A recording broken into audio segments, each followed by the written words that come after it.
Hello, welcome to a tour of my tiny retirement house. This is my 450 square foot tiny house, and I'm going to give you a tour now. First we have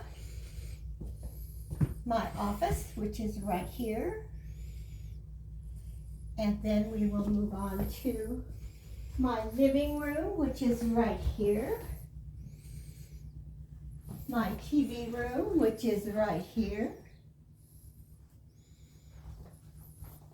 My music room, which is right here.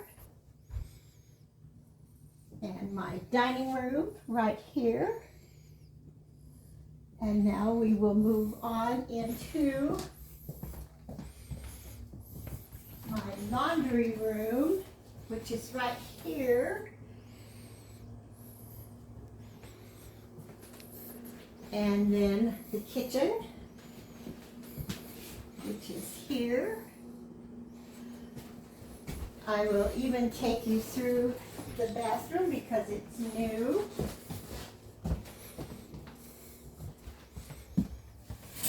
I'll bet this is something you never saw before. Soap on a magnet, so it doesn't get down in the sink.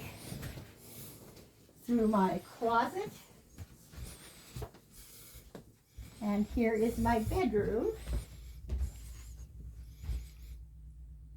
There's artwork here by a member of the family, Bob Donlin, and a Tom Bartek over on the wall titled Maddened Earth Woman Under Purple Moon. And that leads us back to the beginning.